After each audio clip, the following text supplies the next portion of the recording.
with the help of body-worn video cameras. Police officers! Get off me! Stay down! Huh? The new eyes of the law. Crashed. Got the runner. Out the car! Now! Ah! Cops on the front line in Nottinghamshire tackle all types of emergencies. To me, hands up. What have I done? What have I done? And crack down on all kinds of crime. More and more plans. Every room we go to. They are the Bodycam Squad. Coming up on Bodycam Squad, Come out the door! hitting out at the cops. And then he's got a runner.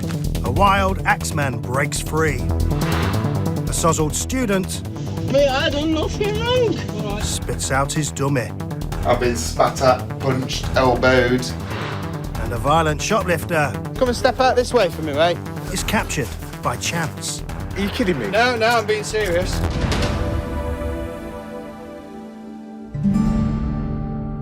Living right next door to nightmare neighbours can wreak havoc on people's lives. And, in the worst cases, disputes can spiral out of control. It's Saturday morning in the control room in Nottingham, and an alarming call has just come in. Police emergency, what's the emergency? My neighbor tried to break my door with an axe. Okay, is he still there now? No, now he's gone. When did this happen? A few minutes ago. Do you know who this person is? He's my neighbor, I don't know his name. I know he's a junkie. Response cops Lewis Marshall and Lee Barlow are on duty, so the job is passed to them. Just had a call. A male banging on the door with an axe. You've got a neighbour that's done something bizarre, so you've got to question where he's at, what sort of mentality he's got. As they approach the address, Lee quickly spots the property that's been attacked. Yes, there is a big hole in the door. As soon as we pulled up and I saw the attacked door, I just thought, that's an axe. Tried to come inside of the house. He has a sword and an axe inside of his hand and tried to block the door. Did you see him do it? No. My mother, she was inside, she was calling me, I was outside. He's living right here next to me. It's not the first time when it's happening. One time, the door was... With your mum and dad? Yeah, with my sister as well. Do you have any idea why he's done it? I don't know, sir. He's mental. I know he's using some... The neighbour that attacked the door has gone back inside his own house next door. The whole family were visibly shaking, they were very scared, obviously quite traumatised by what had just happened. Confronting the neighbour, who could be armed with a sword and an axe, has given the cops a difficult decision to make. Go in now or wait for backup. Public safety is paramount, and if he's prepared to do that, how is he still in the property? And you think, is he going to come out again in the very near future and do something similar? What they're saying. Lee calls in to see if there are any taser-armed cops nearby. We're about to knock on, just wondering if we've got a taser resource available. Lewis and I are both in agreement. We need to, get this guy out the address, make sure he's got no weapons, and make sure there's no one else in there, that need our help. But with no taser officers immediately available, Lewis prepares to use his CS gas, a form of tear gas that stings the eyes. From my point of view, we sort of stood outside his house. He might know we're outside, he probably does know we're outside his house, and I wanted to get him out then, so at that moment. Steve, get off the radio, mate, 1 sec. Please! Get your hands where I can see him. He opened the door but wouldn't fully present himself out of it, I noticed immediately. Get your hands where I can see him. Come out the door, come out the door, come out the door. Come out the door! Right, get your hands where I can see him. Lewis uses his CS gas, but the man is too quick. And then he's got a runner.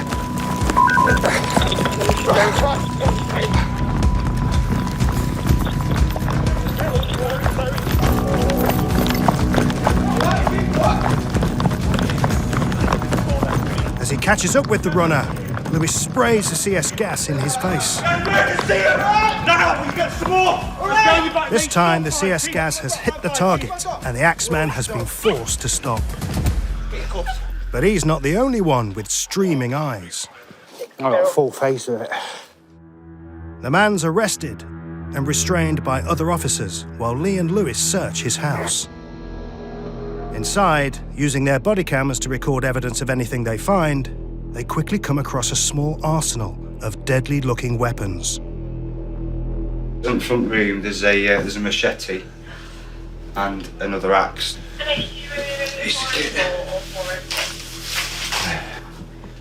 And then in the window, there's an ornamental samurai type sword, capable of causing lethal harm.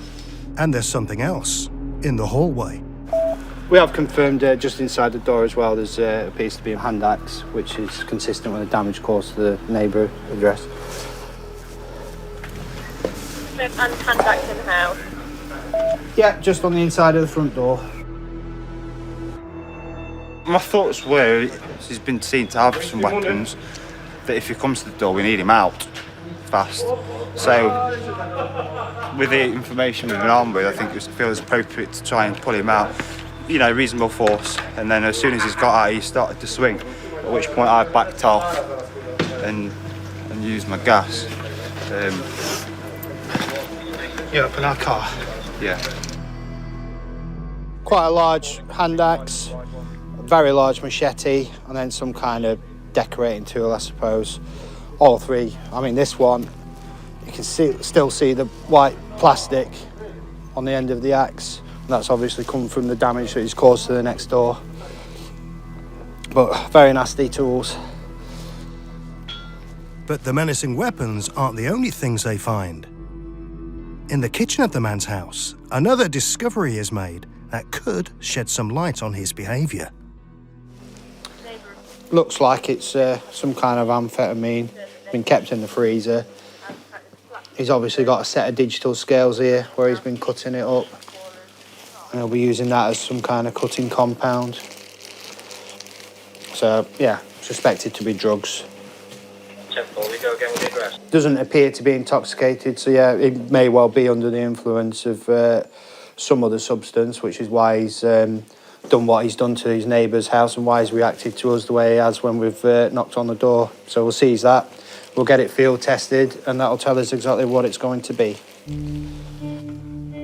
The neighbour whose door was smashed is understandably worried about living there. This guy's coming back, sir? Well, he will be released at some point, yeah. Obviously, he's your next door neighbour. Chances are he'll be given conditions where he's not allowed to have any contact with you guys. If he sees you on the street, he's not allowed to speak to you, and he should really be crossing the street. So you've not had any previous fallouts with him or anything? Just one time I was sitting inside of the kitchen, and I saw him with the sword and the knife. Like that, just like that, straight away. And after like 1 minute, he was like going back down. You didn't tell us about it? No, because right. I'm scared, you know, Yeah. We don't want... You don't want trouble or anything? Yeah, okay. This time, what can I do, sir? What can I do? Well, yeah, you've done the right thing this time. Yeah, thank you very much. Okay, no problem. Sure. He's obviously come out wanting to fight, and now can go to the cell and just sleep off whatever is affecting his behaviour at the minute. The cops have got another problem. The man's small dog, which got caught up in the chase. Arrangements are made to make sure it's looked after. It's got water, it's got food. Was it? Yeah. Okay. It's a tiny thing, it doesn't need much, does it? Got quite a bit of excitement to it there, but... The evidence Lee and Lewis have found in the house will go towards securing a conviction. I think at the end of the day, there's a family next door absolutely terrified of him. They've had the door smashed to pieces with his weapons, and now we've locked him up and, you know, they can... Why have you got all these sort of things in your house? If he's prepared to go out and use them on his next door neighbour's door, where does that stop? The following day, more harrowing details came to light when Lee took a statement from a teenage girl at the address.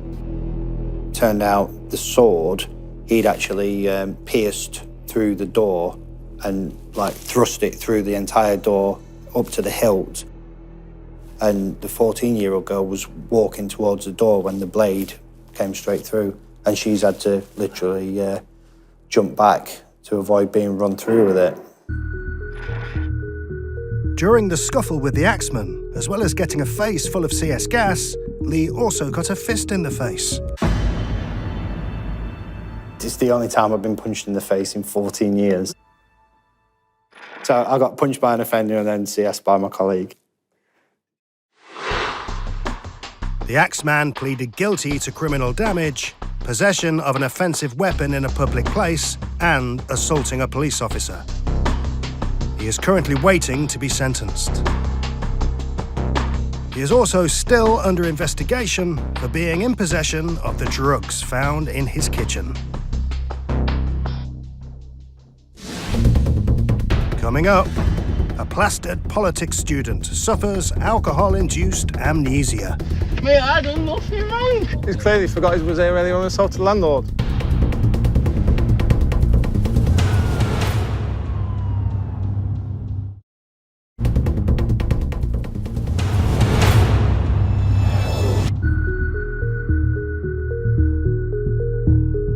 Racing to a job to catch criminals doesn't always need loud sirens.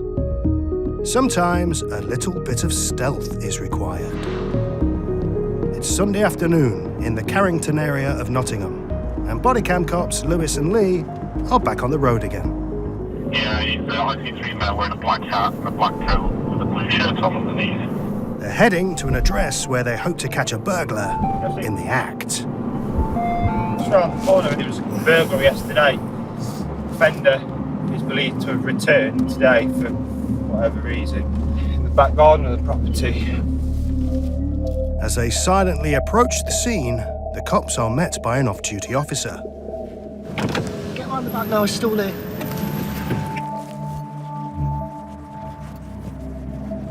Lee follows the directions around the back of a block of flats.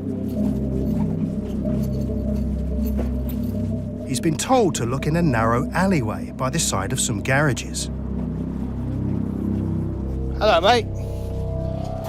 What are we doing? I was just walking by to try and get up. I was quite surprised to find that he was still there, to be honest. Come and step out this way for me, mate. This guy matches description, and you've got a victim of a burglary saying he's the guy that burgled me. Problem is, mate, the guy that's called us, he's identified you as being responsible for a burglary yesterday. A burglary? A burglary. You need to turn around and put your hands behind your back, mate. A burglary? Are you kidding me? No, I'm being serious. Bro, that's bullshit. I know, but... I'll my hands. Watch my hands. Yeah. Oh, my hands. What have you done to your hands? The suspected burglar tells Lee he has sores on his hands and arms due to an infection. And I've looked at them and, yeah, there weren't anything too major, but he seemed to be quite happy to come and be spoken to about the burglary. Sit yourself down and just keep... Can you just take a look at my hands?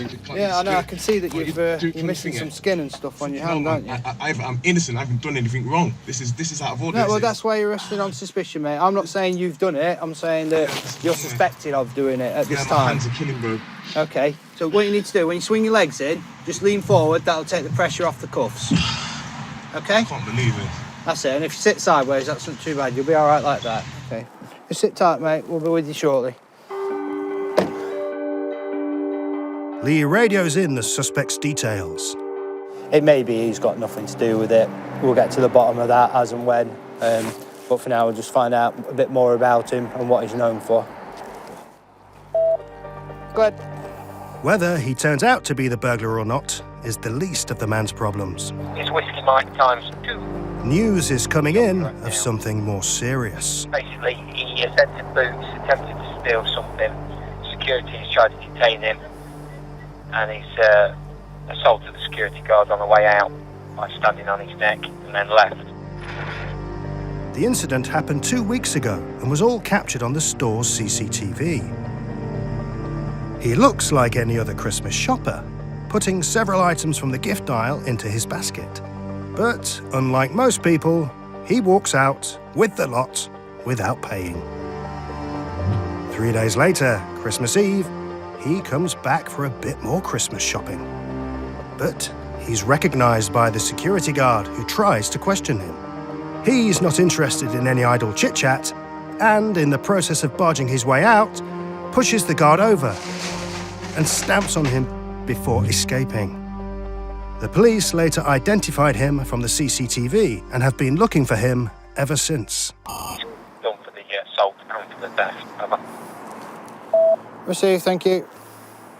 And that's not all. Just be aware, he's got warning signals, escape drugs. Yeah, received, thank you. He's got markers for being an escaper as well. So the fact that he's sort of kicking up a fuss about the handcuffs, which aren't too tight as well, he's got plenty of room, is probably just a bit of a way of getting us to take the cuffs off and move him around to the front just to make it easier for him to try and get away. So it's not going to happen. Oh, this is too much pain. Can you not see my fucking hands? Yes, I can, mate. Hands are... Listen to Yeah. me, mate. Right. I haven't burgled any house. Okay, but you wanted ×2. Well, that's fair enough. Okay, so I'm further arresting you on suspicion of theft and serious assault at Boots, and you're still under caution, okay? Can you just loosen these things? Please? I can't, they're not tight. You're not, Yeah, look at my hands and yeah. you know what I'm moaning about.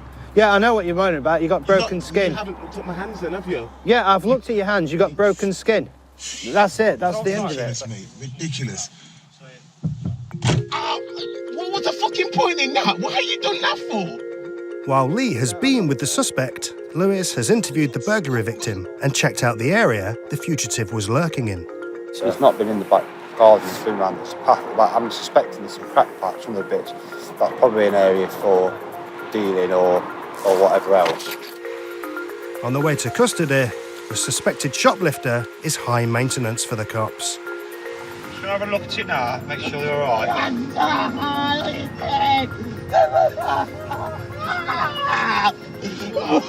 are you doing this? I'm looking at your wrist, that's all I'm doing. As their prisoner claims to be in so much pain, Lee checks the cuffs for tightness.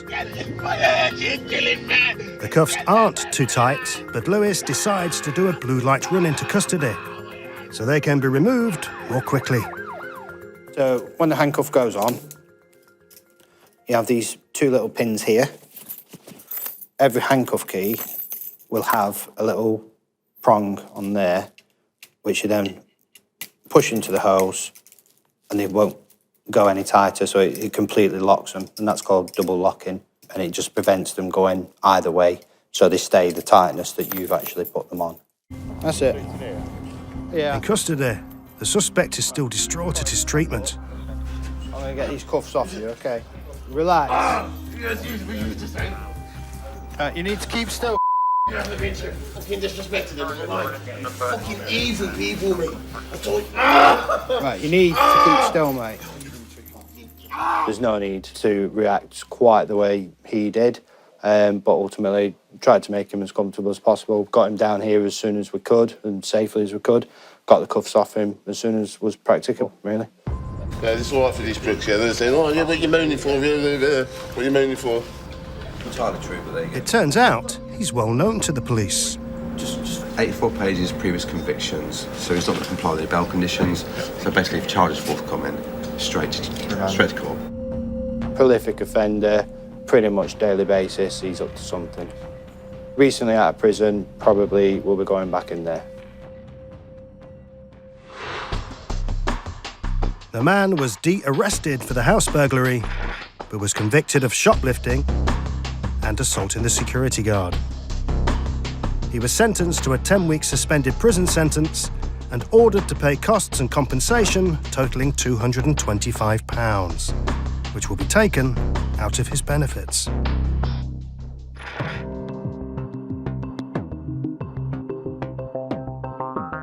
Nottingham has 2 universities and is home to more than 95,000 students. It's 8:15 on a Friday night, and Bodycam cops Ian Blackstock and Matt Daly are responding to a call close to the main campus of one of the universities. It's reports of a male that's been drinking in the pub and then has assaulted 2 of the staff members. He was initially detained by the staff, and it now looks like he's managed to break free and staff are chasing him. It could be a Christmas party gone wrong, or it could be a gentleman that's had far too much to drink. At the pub where the incident occurred, The manager, one of the men assaulted, is in a back room looking through the pub's CCTV footage. What's happened? Just a very angry young lad, really. Was one of my staff. The lad was a student, working part-time behind the bar, but tonight he was here drinking with a friend. When did he cease becoming a member of your staff? Today. Right, Tonight, effectively. He's been in here tonight, had a few drinks, we've refused service. Got a bit leery. The student has been sacked tonight because of his behaviour. The pub's CCTV has managed to catch most of the incident. That's him. Right, yeah. They're on the last point, and you can see him getting a bit loud and leery. Yeah. Staff had warned me, so I said, right, no more. So this is where they're going. This is when they first leave. Bang. But 15 minutes later, the student and his pal returned. Wow. His boss went outside to deal with him. They've then come back, come across the car park to come into the pub. I've said, come on lads, no, not tonight. And then they've kicked off on one. I've been spat at, punched, elbowed. Perhaps unhappy about losing his job, the lad takes it out on his former boss, before having a go at another member of the staff. His car has now been Tried to smash a window on the car, full-on headbutted me, sent me backwards, but I managed to regain balance and get him onto the floor, and as I've got him on the floor, his right leg's gone straight into the side of my face. What uni does he go to? Nottingham. He's only been with us a week. Oh. Do you know what year is it? First, I think. Out of all the people I thought it were going to be, I'd never expected it to be him. Is he normally alright when he's at work, obviously? Yeah. He may be a nice lad normally, but it seems alcohol has seriously affected his behaviour tonight.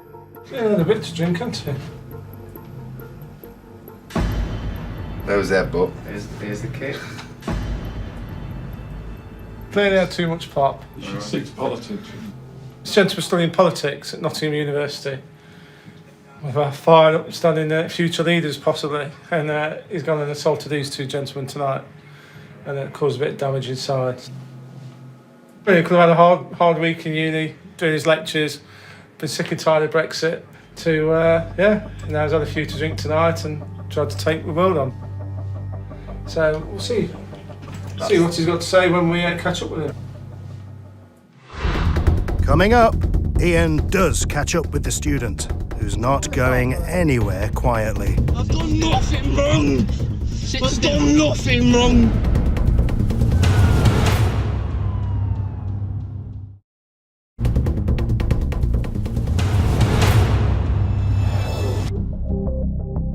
In one of the university areas of Nottingham, Bodycam cops Ian and Matt are dealing with an assault on two members of staff at a pub. I've been spat at, punched, elbowed. The lad suspected of doing it is a student who worked at the pub part-time. He'd been drinking here tonight and was asked to leave after becoming unruly. But he returned, and that's when he lost control. Extraordinarily, there's no need to search for the suspect. He's come back, looking to get another drink. Where is it? Just walking back off the property now. Where is he, in the car park? He's outside the front door. Is this him now? This one. Babe, we need to wait outside. What's your name, chap? Connor. What? Because you're under arrest for assault. The politics student seems to accept his fate without another fight. Round the side. Jump in the car, fella. Jump in the car. I'm going. He's done our job for us, he's come back. There was definitely no manhunt this time. As you can see, he's had far too much to drink. I don't think he knows what day of the week it is, never mind anything else. We'll run him into custody, Hotel Bridewell, and get him processed. There's been no trouble. He's not resisting anyway. But Ian may have spoken too soon. Yeah, yes, fella. If you arrested me, bro, you've got to give me a reasonable fucking explanation to why. You've been arrested? For what reason? Why? Yeah. You've assaulted the chap in there. Please don't bring the fella out. No. I'm not assaulting nobody. I've been here for 5 minutes, bro. I've worked in a bar. I've not even got a fucking beer, bro. And you better fucking arrest him. Fella. Because I've done fuck all wrong, bro. I'm at university of Nottingham doing nothing wrong, bro. That's alright, isn't I it? come here for 1 pint, and because I'm in a fucking tracksuit and Air Max, you want to arrest me, yeah? You've not been arrested for that, no. No. What's the reason then? Right, she assaulted the landlord earlier on. Mate, I done nothing wrong. Are you mad? He's still not there. The penny's not dropped yet, has it? Clearly not. He's still not worked it out what's going off. He's just come here for a pint. And he's clearly forgot he was here earlier on and assaulted the landlord, ×2. So, yeah, we'll run him into custody and he can sober up. I've done nothing wrong. I've done nothing wrong. Our future leader, yeah. On the way to custody, the lad is still mystified by his arrest. I've done nothing wrong, man. What evidence have you used, man, got on me? CCTV in the car park for a start. CCTV of what? I cannot be arrested for this, bro. I'm from Partington in Manchester. I'm from a fucking rough area, man, eh? You got a fucking bully me? Look, chap. You're mad. Look, I'm not going to warn you again. You're spitting in my face. Yeah, I'm spitting in your Carry on, face and you'll because be you're rude. Right, I'm not having you spit in my face. He started playing up in the back of the car. He's just had to be held back. You've got me. Yeah, it is very dangerous, which is why he was restrained and held back by PC Daly. How many times do you need warning? How many warnings do you need, chap? I know I did not for a punch tonight, so... Well, it'll all end up being okay then, won't it? It will be, please. And everyone will Bro, be my happy. wrist, this right wrist is killing. I beg you, let me go. I will shut up forever, I promise you. The handcuffs have been checked for tightness. They're operational, not decorational. I'm a 19-year-old kid. Right, couple more minutes and we'll be there. I'm a 19-year-old Jeep, bro. At custody, the student seems to have become quite philosophical. Come on, look. Well, you've been here till morning anyway. Till morning? Yeah. Really? Till morning, yeah, man. Yes. Till the morning. You alright, boss? You enjoying your shift? Loving mine. He's put in a temporary holding cell while he waits his turn to be processed. What? No hands up. In a minute. Yeah, in a minute. He's not drunk. He's only had 3 pints all day. Definitely not assaulted anybody. He's only been in for a quick pint to collect his wages tonight and been jumped by 2 officers for nothing at all. So CCTV says different. It will be question time in the morning for the budding politician, once he's sobered up. We just have to wait if he doesn't become the Home Secretary now and change our terms and conditions. The student's memory must have cleared as he pleaded guilty to 2 counts of assault. He had to pay costs and surcharges totalling £270. He was given a conditional discharge for 12 months, which means if he commits another offence during that time, he can be sentenced for the first offence as well as the new one.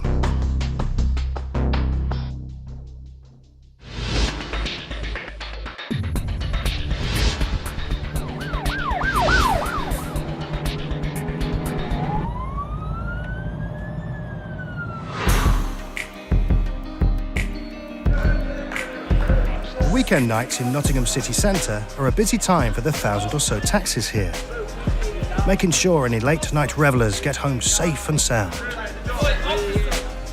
It's 1:45 on Saturday morning. Right, let's go home. Ian and Matt are now with colleagues in the van, also heading home, or at least back to the station. Then, right in front of them, Oh no, Chrissy. a taxi has made a dodgy manoeuvre. You did go the wrong way around the bollards, Chrissy. It's all yours if you want it. A taxi decided to go past the junction and then do the U-turn in the junction into what would have been oncoming traffic. PCE Paul Cresswell has a word of advice for the driver. What you should have done is carry on going and then turn around in a suitable place and come back and turn right, not go the wrong way around and keep left bollard. But Ian spotted something else. It's rear number plates obscured as well. What, Barry's sick? Barry's... As in half of it. Well, that's no good, is it? The taxi driver doesn't appear to see quite what the problem is. What's happening? You can't see your number plate, fella. Look. How can we see your number plate? Oh, it's not just slipped down, has it? That's been there for a while. There's no suggestion the taxi driver has deliberately obscured his number plate, but it's his responsibility to make sure it's clear and readable. If we can't get the full registration number, then we're going to struggle. It's not going to hit our cameras. We won't be able to pick out what car it was. And there's more bad news for the taxi driver. His customers are getting fed up with waiting. What's happening here? What's that? We're just going to issue some paperwork.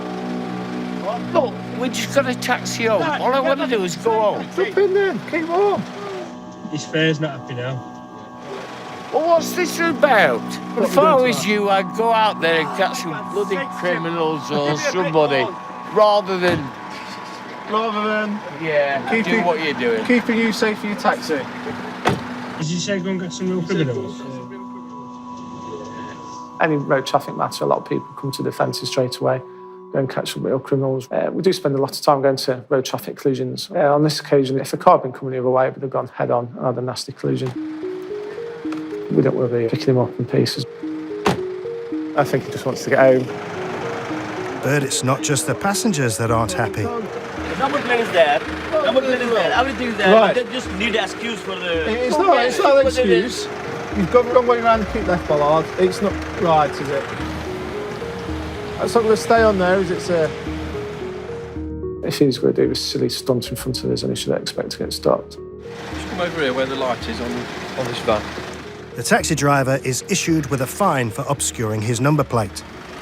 But his passengers have had enough. Have a good night. Thank you. See you later, fellas. Oh, he's lost his fare as well now. It's a double whammy for the taxi driver. A fine and a loss of earnings. Unless he can chase his passengers down. Oh dear. He wasn't impressed, was he?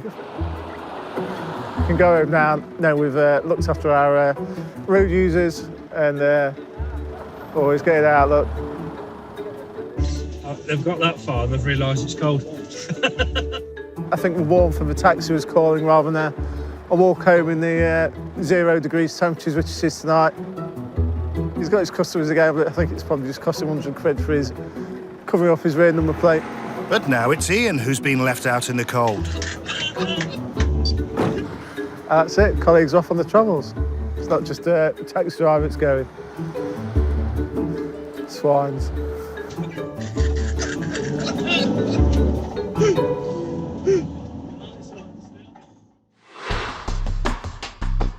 The taxi driver failed to pay his fine, so he'll be summoned to court where he may end up facing a maximum fine of £1,000.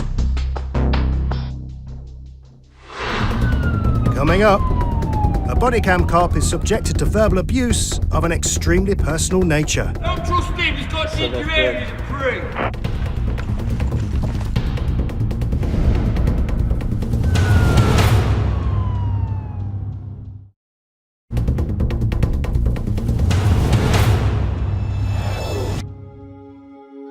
30 miles north of Nottingham is the market town of Worksop. Here, bodycam cop Dan Cooper's neighbourhood team have an approach to policing that's poles apart from the big city.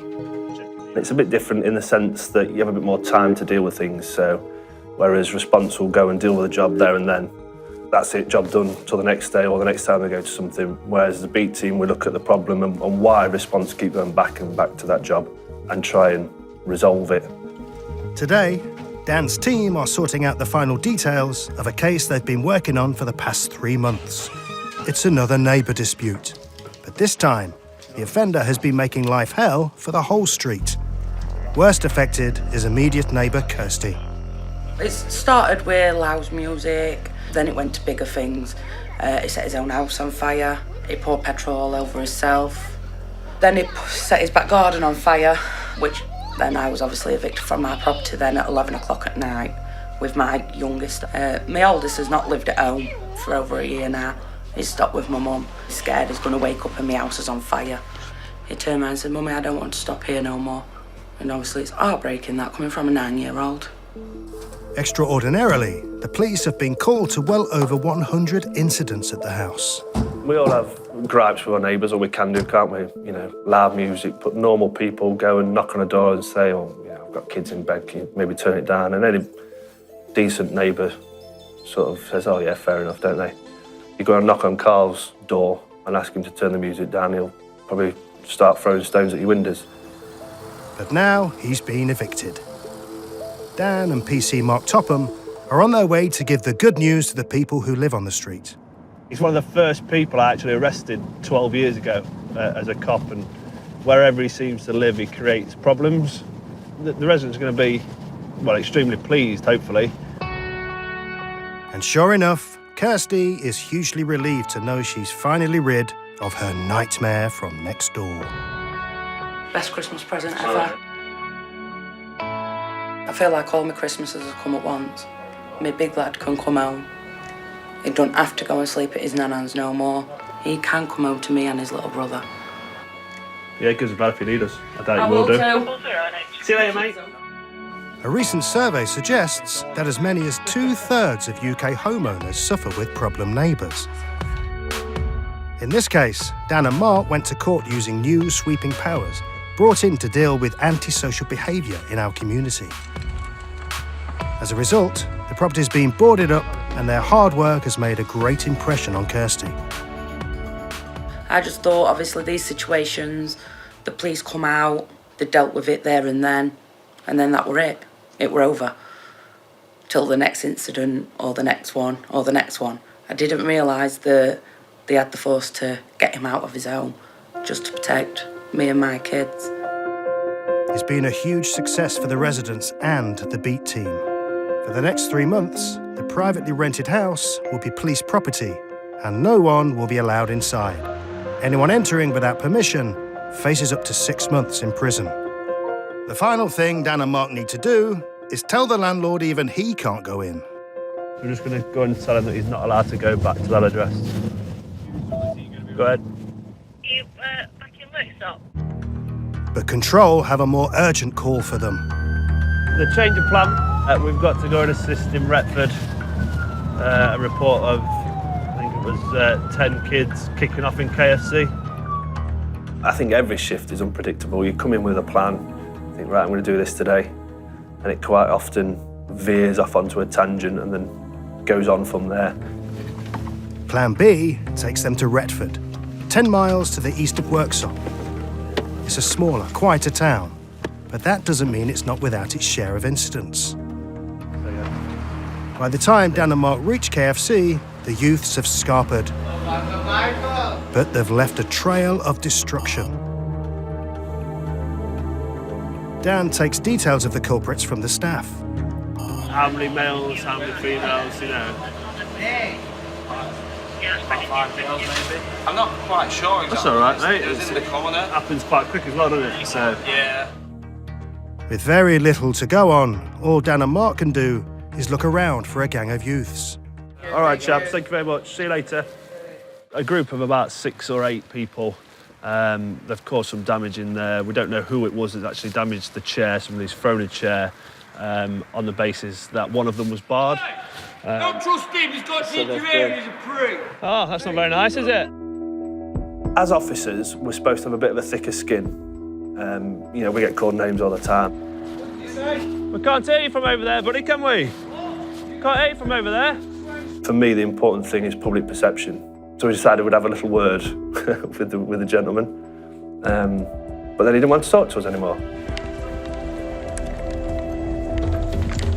Plan B is abandoned for Plan C, to catch the verbal abuser who has nothing to do with what happened at KFC. What's your problem? I ain't got one. So why are you getting involved in things that's got nothing to do with you? Put your hand here. The officers immediately cuff the abusive man for a breach of public order.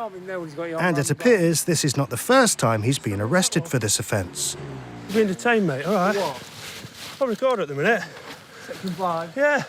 Great. Who do you think why are you coming in the street shouting, calling me a ginger prick? The man now claims it's all just a case of mistaken identity. Turn around then, let's have a chat. He's confused Dan with a local beat officer called Steve. It was mildly amusing, to be honest. He won me round with his comment of, Oh, I'm sorry, I thought you were Steve. Apologise then. All right, mate. Turn around then. Which to me, made me chuckle slightly. It doesn't make it appropriate. But yeah, Steve is also of ginger hair, and it does the equivalent role to me at Retford. You not like him? No. He stole my push bike. He stole it? Yeah. He might have seized it. No, he stole my push bike with ginger. As the man ran from police, Dan needs to check the prankster's details with control. He certainly seems to know the protocol almost as well as the cops. Right, we've got a couple of options of what we can do here, haven't we? Yeah, on the spot fine. Well, I Point think... taking me to custody because it's a section 5 and they just bail you straight away.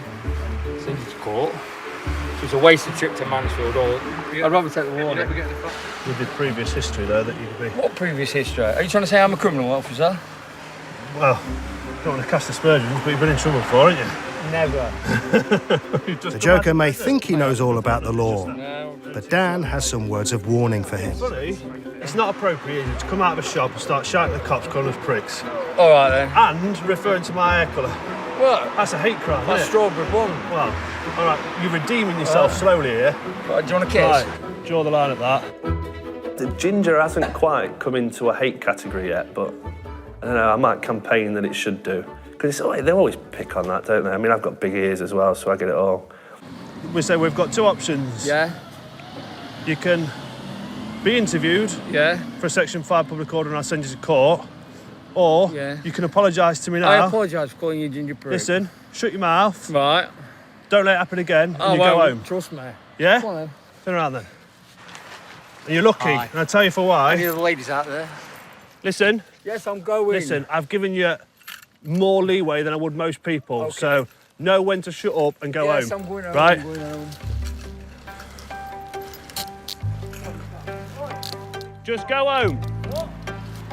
For Dan and Mark, the night has been a juggling act. They now need to return to Plan B, trying to find the youths who smashed up the fast food place. We were on Plan A, we came here, there was Plan B, and we had Plan C, which was that idiot. So now we're back on Plan B at the moment. The group of youths was never found. The nightmare neighbour who was evicted from the rented house he set on fire has not caused any trouble at his new property. So far.